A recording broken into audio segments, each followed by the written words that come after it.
So really pleased to be back here to give you a quick update about the situation in the UK and also about some of the key lessons we have learned.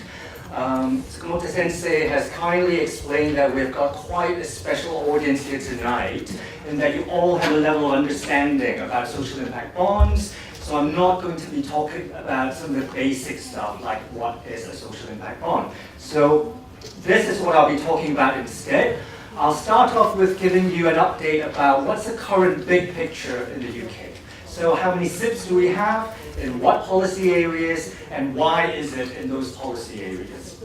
I'll then talk quickly about some of the key development in the SIP market in the UK since 2010. So we've got 8 years of SIPs now in the UK, what's been happening. And also I want to particularly shine a light on how the specific political, economic, and social context in UK has really influenced the types of SIPs we have and what they look like. So I think the context issue is very important. Last but not least, just want to share with you some of the lessons we've been learning in the UK. Firstly, in terms of some of the technical design issues, I'm going to talk a bit about some of the evidence we use, the types of outcomes we pay for, the metrics we use. But over and above the design issues, I think one of the biggest lessons we've learned in the UK is that you can have a beautifully designed SIP, but if you don't pay attention to the relationships, the relational aspects, then you're always going to have problems in the design as well as implementation phases. So let me start with the current situation in the UK. As Tsukamoto Sensei mentioned, the UK was the first country in the world to bring out something called a social impact bond. That was 2010, and it's a Peterborough bond in criminal justice. Since then, we have had 45 social impact bonds in the UK. So 13 of them have already completed. So increasingly, we have the benefit of that emerging evidence and evaluation about what works and why it works, what's the added value of SIPs. This year alone, we're going to have another 14 SIPs ending at different points in the year. So even right now, the UK is still the country in the world with the largest number of SIPs. This diagram shows you the distribution of those 45 SIPs across the different policy areas. So a number of observations. So like I said, the first SIP we did was in criminal justice, the Peterborough SIP. But since then, as you can tell, we haven't really done much else for criminal justice. Instead, we now have 3 big clusters in these 3 policy areas. So the biggest ones are in green, homelessness, in purple, youth disengagement, and in blue, children's social care. So why is that so? Let me start first with children's social care. And by that, in the UK, we mean it's about children being taken into care, it's about fostering, it's about adoption. Now, these types of issues are costing our local government in the UK a lot of money every year, and the problem doesn't seem to go away. But over and above that, local government finds that if they do something, if they invest or pay for something on SIPs in children's services, there's quite a direct line between their payment, their investment, and actually if it works, most of the benefits go back to them. So it becomes an easier business case to make in terms of the invest to save. It's a very direct relationship. Therefore, we have got quite a lot of children's services SIPs. But when you look at homelessness and youth disengagement, it is very different. The SIPs in those areas are driven by central government departments. Why? It's because we know that in these areas, if it works, the benefits go to wider society. It goes to the exchequer in terms of tax receipts, etc. So it's very difficult to expect local government just to be the only outcome payer for that. So for those 2 policy areas, it's very much driven by central government as the outcome payer. Now more recently, we also have in this orange area a growing number of health-related SIPs. And I know the situation in Japan is that actually a lot of your early SIPs are to do with preventative health care. So I'll be giving you some examples of health-type SIPs in the UK a bit later. This table here, this graph just gives you a bit more detail about those 45 that I've been talking about. So they're color-coded to the policy areas, but also you can see the start and end date of the different SIPs. So you can see the duration of the SIPs. The second point to note is that although each row tends to represent one SIP, the rows with words are multiple SIPs. And as you can see, it is because central government has dedicated specific SIP funds into special thematic areas of homelessness as well as youth engagement. That's why we have got two big clusters of SIPs in those areas. So like, say, the Rough Sleeper SIP fund, we produce 7 SIPs just with that one SIP fund. So you can understand why we have clusters of SIPs in homelessness and youth disengagement. And I just want to draw your attention to the top bars. That's a Life Chances Fund. That's a current SIP fund, that's a bigger SIP fund in the UK at the moment. There are 3 rounds of it. Just last week, the government announced the results for the 3rd round up there. So there are 22 successful projects just in that round alone. If you add up all 3 rounds of the Life Chances Fund, there are 48 successful projects that are now in a very mature stage of development. So what does that mean? It means if all 48 projects end up becoming SIPs, the Life Chances Fund alone would be producing more SIPs than anything else in the UK since 2010. Okay, so we're going through very interesting times at the moment in the UK. This graph and the next one just shows you a timeline, some of the key dates of some of the key developments in the UK SIP market. I'm not going to go into detail because you have the slides and you can look at them, but there are 2 things I want to draw your attention to. The first thing is, when SIPs first started in the UK, we had a Labour government. Then it became a coalition government made up of 2 political parties, the Conservative Party, the Liberal Democrats. Then we went to a Conservative government.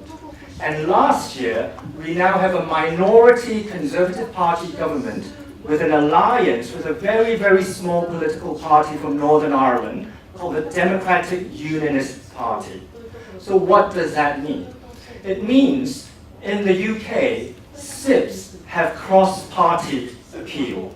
So regardless of what political party is in power, they managed to find something in the idea of this thing called a social impact bond that appeals to their priorities. So that cross-party appeal, very important in sustaining the momentum behind SIP's development. The second point I want to draw your attention to is, if you look through the timeline, the role of the government is very, very strong, not just from the start, but throughout. So how do you interpret this? Oh, is my time up? That's a very short half an hour. So how do you interpret that? So the UK government sees that it has a very strong role to play, indirectly as well as directly.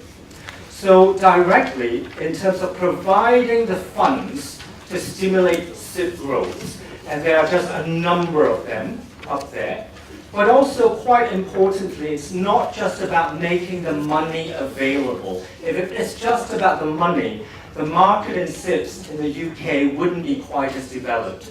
The government played a range of other roles that were absolutely vital. So indirectly, it did 3 things. 1, it supported the development of critical infrastructure to accelerate the growth of the SIP market. So we set up the world's first wholesale social investment bank, Big Society Capital, using dormant bank accounts. And I think this is also happening in Japan now. So it's very interesting to see how that learning crosses over. Second, government invested a lot in evidence. So it pulled together a lot of the evidence on how you measure more than 600 different outcomes. It gives you the pricing for those outcomes so that you have a more robust basis for benchmarking how much do you pay for what types of outcomes. The third thing it did is to bring in new law, legislation, to support development in this area. So the Public Services Social Value Act now places a statutory duty on all public bodies in England that whenever they do any commissioning, they have to give due regard to how it improves social value in their area. The social investment tax relief was brought in a few years ago, and this gives tax rebates to individual social investors so that the market isn't just dependent on institutional social investors. We want greater diversity in the market. So the government's role is very strong. What does it hope to achieve? I think you can see that the UK government has been testing and experimenting as well as learning. So it is leading the testing and experimenting by the Centre for Social Impact Bonds that's based at the Office for Civil Society at a central government department called the Department for Digital, Culture, Media and Sport. So they take the lead. The learning is supported by a partnership with the University of Oxford, the Government Outcomes Lab, and also Big Lottery Fund. So what are we testing and experimenting on? There are a few things that we're doing. One, we are testing at which level in the system is their capacity to engage in SIPs. So the first few SIP funds we have in the UK are all central government driven. The Department for Work and Pension, Department for Education, etc.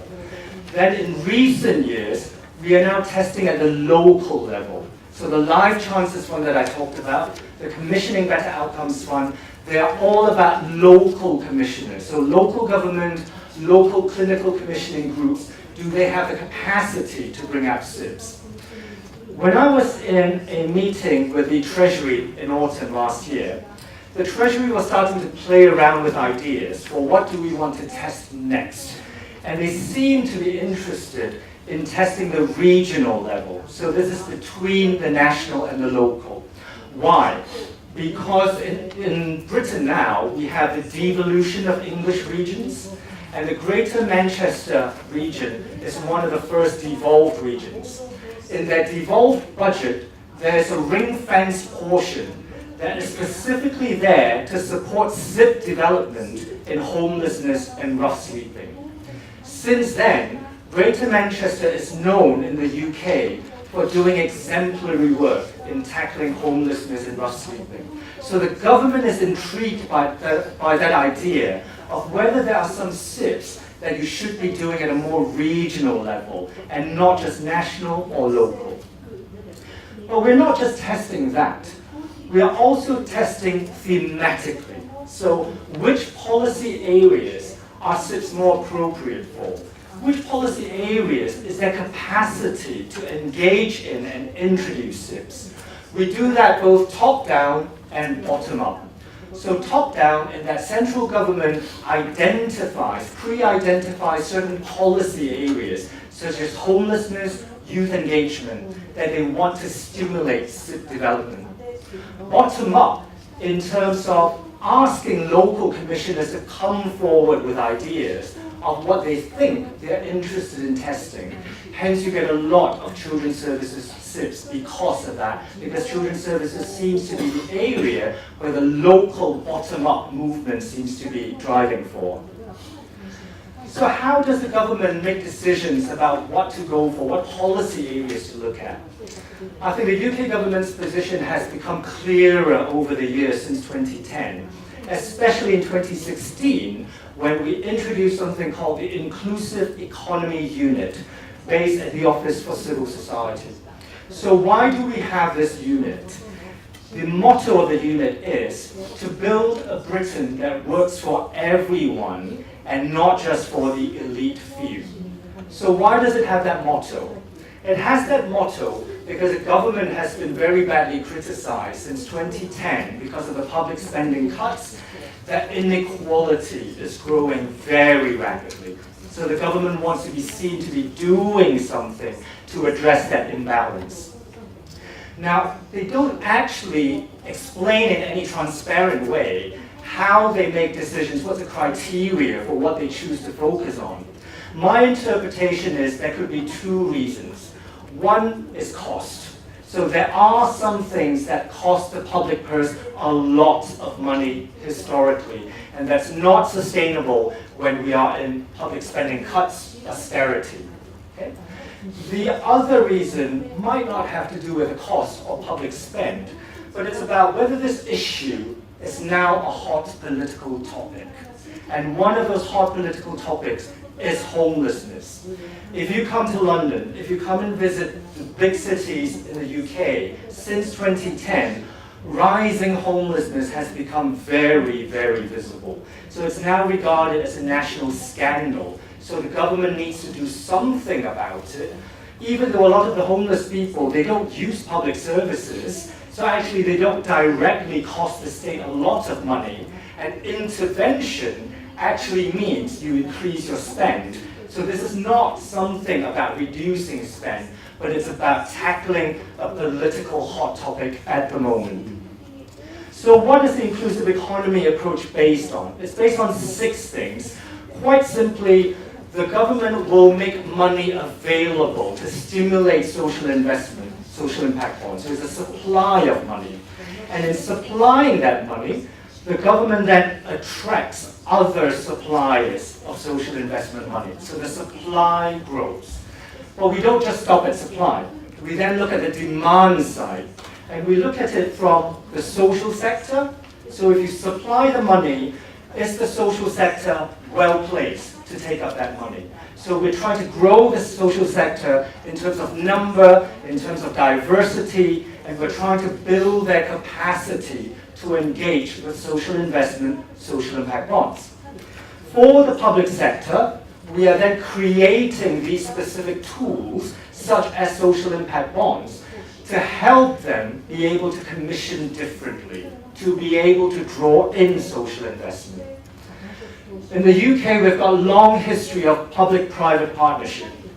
Now, we are trying to grow partnerships, but it's between the private sector and the social sector.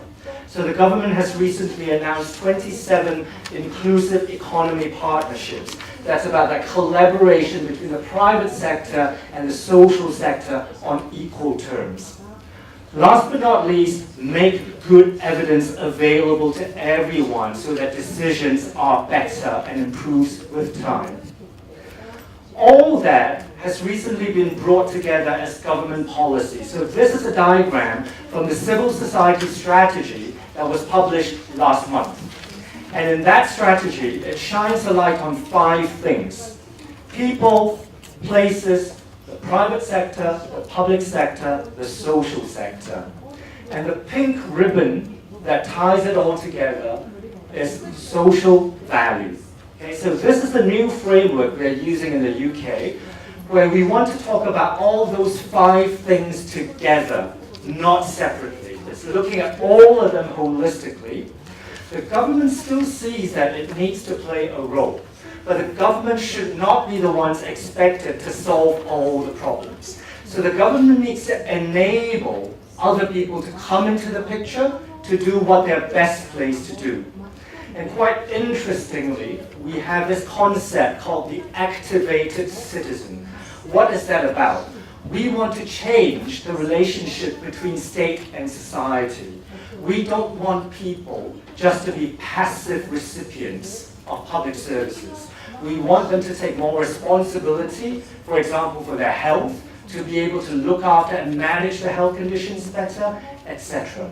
So the concept of activated citizenship is becoming very important. So all that I've just mentioned are the specific things we've put in place that drive social investment and drive social impact bonds. But what I don't want you to forget is that there's a much longer history behind that. in terms of some of the fundamental drivers that have got nothing to do with social investment, nothing to do with social impact bonds, but are absolutely critical foundations that we built on to get to where we are now. So in the UK, we have had about 40 years of evidence-based policy and practice. We have had very long history of public-private partnerships, and we continue to do that now with the social sector. The UK is well known across the world for public policy innovation. So none of these things are new in the UK. We've had them for many years, for decades in some cases. So what I talked about earlier is just about putting in the mechanisms to draw on this history and the context specifically to support social impact bonds and social investment. So I've always thought that social impact bonds emerged in the UK because it's a perfect intersection of a lot of these drivers that have been in place for a long time. So I always think it's fascinating that when it stops being just an idea in your head and it becomes a real thing, it becomes this thing called a social impact bond that everyone recognizes, then it starts to travel around the world. It gets replicated around the world. And in countries where they may not have this context, they may not have this history. So unsurprisingly, I think that social impact bonds across the world are looking a bit different because they have got very, very different contexts and different drivers. So it'll be very interesting to see what happens in Japan with the social impact bonds and why they take the forms they do. Now let me move on to share with you some of the lessons learned. Let me start with the technical bits. And the key thing we learned very early on when we say outcomes, because obviously outcomes are critical to social impact bonds.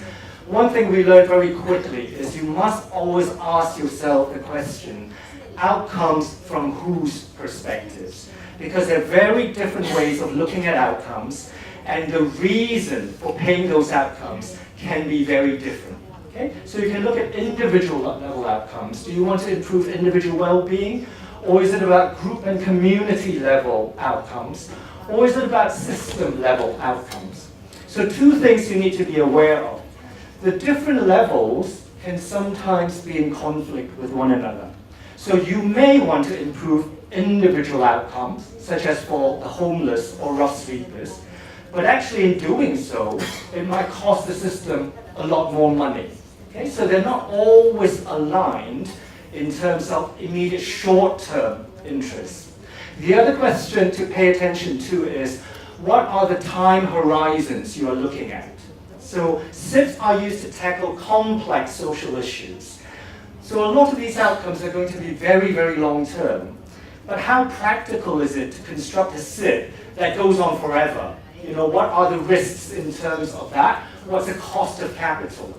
So there's always this practical balancing act. So in some SIPs, it's not always about the real outcomes, but there might be more intermediate outcomes or even outputs. So then when we look at what are the types of outcomes we pay for in UK SIPs, this graph here takes evidence from a survey of local authorities we conducted in February and March this year. It was sent out to all 153 local authorities in England. We had 32 responses, that's about 21% response rate, which isn't bad if you know English local authorities. So what this shows is people said this is the reason why they introduced SIPs. So unsurprisingly, 100% say they introduced SIPs to improve outcomes, because SIPs are a form of outcomes-based commissioning. But when you look at the second biggest response category, at 71%, it's about saving money. Okay? And it's interesting when you then compare that to the reasons why local authorities bring in general outcomes-based commissioning or payment by results, but not a SIP. The motivation that's financially driven is much less. It's only 41%. So there's something about SIPs in the UK that people are treating it as this vehicle for bringing about budgetary savings. This is proven even more when we ask people, okay, so you all say you want to improve outcomes. Tell us, what are the specific outcomes you are paying for? So on this graph, you will see that the overwhelming majority of them say that what they mean by outcomes is actually to reduce the use of public services that are provided by them. So that is a very narrow definition of outcomes, and it's in terms of service usage and therefore the public spending. Compare that with 59% that says they pay for the improvement of well-being of beneficiaries. So in the UK, the financial driver for using SIPs is very, very strong. Unsurprisingly, therefore, not all the so-called outcomes in UK SIPs are real outcomes. And we tend to use quite a lot of output measures and even activity measures, such as a rate card there from the Department for Work and Pension Innovation Fund social impact bonds. It's true that some outcomes are so long-term and are technically very difficult to measure. But I think in the UK, it's slightly different. It's because of the priorities of the outcome payers that we then look at certain types of outcomes. So we overwhelmingly rely very heavily on existing administrative data, partly because it's easy to access, it's low cost to access, but also because we tend to define outcomes in the UK from a very systems view, and specifically in terms of public service usage. So the evidence we are using is actually just a very, very small subset of the possible evidence that you can use around outcomes. This table here just shows you in a very complicated way that there are different players who can all have a role in trying to identify and structure those outcomes and metrics. Okay, so each of them can play a role, but that role can also change, especially when they work in partnership with one another. So I'm just going to quickly talk you through two case studies. And I've deliberately chosen two case studies that are still SIPs in development. So these are not live SIPs yet. Why have I done that? It's because when a SIP goes live, you tend to see what it looks like at the end, and you don't necessarily hear about the story of how it got to be the way it ended up being. So I've chosen two that are work in progress, but at a very mature stage of development. I've also deliberately chosen both of them from the same region in England, the Southwest, and both in terms of health and well-being. So the first one here is a project that is driven by service providers. The service providers are the Richmond Group of Charities. Those are the 14 largest health and social care charities nationally in the UK. But they have formed a partnership with a number of very small local charity providers in the Somerset region. So this is a partnership between the very big national and the very small local. Okay? And it's about social prescribing. So these are not medical treatments to improve the well-being of people. And the outcome payers is a combination of a local authority, the Somerset County Council, and a health body, Somerset Clinical Commissioning Group. So what happened? Like I said, it was a service provider-led model. They extensively engaged with professionals and target service beneficiaries because they think it's very important to hear from these people about what does success look like from your perspective. Out of that, they identified 3 outcomes that they want the outcome payers to pay for. One is self-defined goals. So the service beneficiary themselves would define the steps they want to take to move forward. And you measure that using a goal-based outcomes tool. The second outcome they think is important is improvement in well-being, and they want it to be measured using the UK Office for National Statistics subjective well-being tool. The third one, activation. If you remember what I said earlier about the inclusive economy approach, about activated citizens, in the health context, it means that people are given the knowledge, the confidence to be able to better manage their long-term conditions on their own. And they want it measured using the patient activation measure. So they think these are 3 important outcomes. They want the public sector to pay for these outcomes. What happened? So they engaged with the public sector commissioners. Interesting thing is, both commissioners really welcomed the idea. They both think social prescribing is a good thing, and they should do it. They also welcome those three outcomes.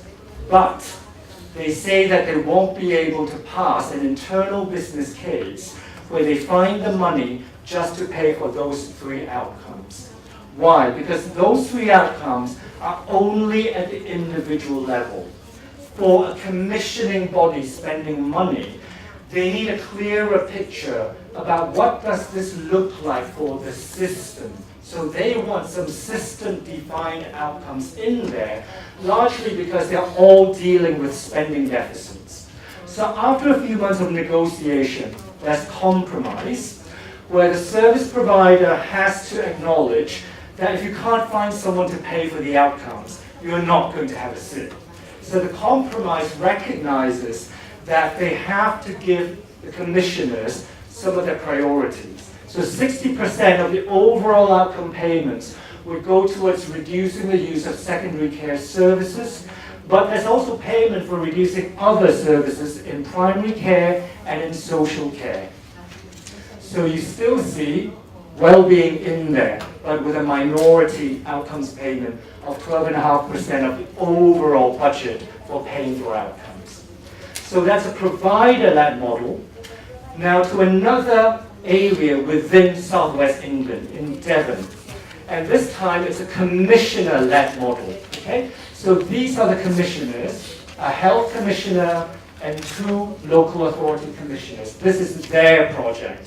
And they want to look at those people with long-term alcohol dependency and the impact of that on healthcare services. So it's a commissioner-led project. The commissioners were very, very clear at the start. They said, we're not going to consider any business case that doesn't generate savings for us. In fact, they're so clear that they want these to be their priorities.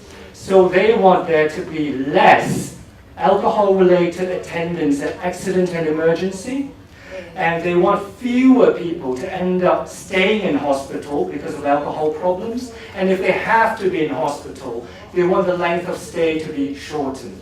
And also they want to reduce the medication costs related to alcohol abuse. So that's what they set off with, a very clear idea of what they want to pay for. When they started engaging with service professionals and beneficiaries, they started to hear slightly different messages. So for professionals, they think it's important to measure well-being. And they define well-being not just in terms of physical and mental well-being, but also the quality of your family relationships, as well as your connectedness to your local communities. So well-being is defined quite broadly. When they started speaking to service users, that quote came from one of a long-term alcohol-dependent person to his caseworker. So he said to the caseworker, I need you to be ambitious for me until such time when I can be ambitious for myself. That quote was quite impactful because what it showed the commissioners are that some of these people who are long-term alcohol dependent are so far away from any measure of well-being, and it's not realistic to actually expect them to reduce their service use anytime soon.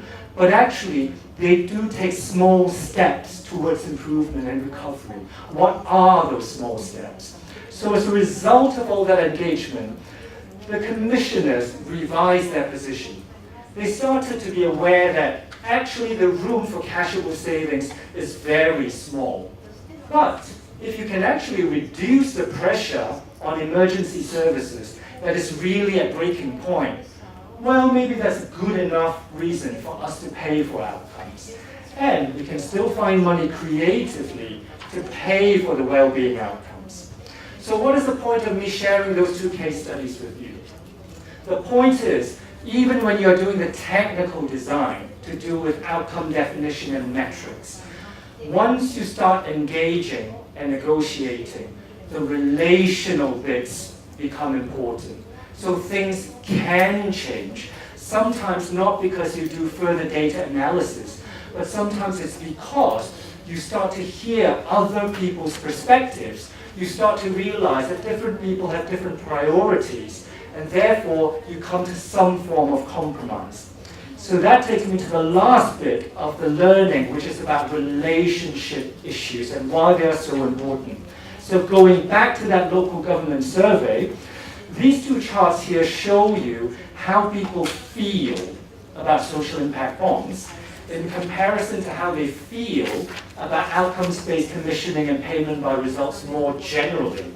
And as you can see, people tend to feel a lot more unsure or ambivalent about social impact bonds.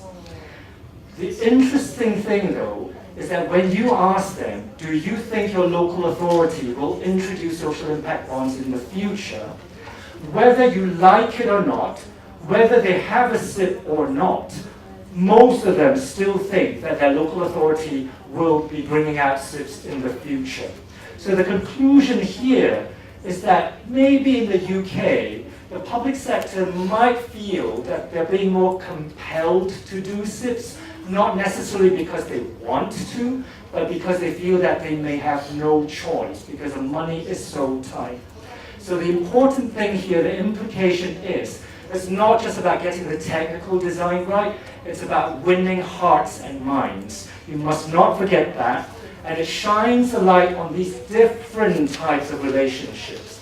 So the relationships both within an organization, it can be within the public sector, it can be within service providers, etc. So there's an intra-organizational relationships, but also inter-organization, between the commissioner and investor, between one commissioner and other commissioners, between a commissioner and service providers, etc. So we've distilled that learning in terms of there are 3 T's you need to remember. Time, trust, tenacity. You have to invest in the time so that everyone actually shares that common understanding of what is it you're doing. Why are you doing it through a SIP? Why might this be a good thing to do? You need to invest the time to build relationships because those relationships are absolutely critical for you to have trust across all the stakeholders. It is only with trust that you can genuinely collaborate and release those synergies so you work together in the same direction. And with trust, you have a more collective approach to sharing and managing risks. Last but not least, you are dealing with complex social problems in a very dynamic situation. Things will not go according to plan, and that's okay. You just have to be tenacious. So those are the 3 T's, and we've brought together some of those technical and relational prompts into something called the SIP Readiness Framework that we co-designed with Big Lottery Fund and the Government Outcomes Lab at the University of Oxford. It's freely available online. And I'm just going to conclude by reminding you of these 5 messages. It's not just about good technical design. You have to sort out the good relationships. Government needs to play a strong role, both directly and indirectly, and it's not just about the supply side. You need to look at the demand side, otherwise you're not going to get enough propositions coming forward. Third thing, always ask yourself, what do you mean by outcomes? Outcomes for whom? If you're not careful, in the UK for instance, you just end up designing SIPs where the outcomes are just all systems defined outcomes, and it's just all about saving money. But that's not the only reason for paying for outcomes. There can be very, very different types of outcomes. Next, it's about who pays. Who is an outcome payer? If you're talking about complex social issues, they tend to be cross-cutting. So generally, you might need to bring different outcome payers together. In the UK, especially over the past 2 years, we're now having interesting situations where we get outcome payers that are not necessarily public sector, but these are high net worth individuals working in partnership with public sector together to pay for outcomes. So that can become quite attractive to public sector outcome payers because it reduces their payments and also shares the risk. Last but not least, ask yourself, who are the investors in the picture? Are you attracting the right types of investors? Because these people determine the risk appetite and therefore the cost of capital, which can then have very concrete influences on the length of a SIP, as well as what you measure and what you pay for in the SIP. So I'm very, very grateful for your attention and your patience. I've probably spoken too much. Arigatou gozaimasu.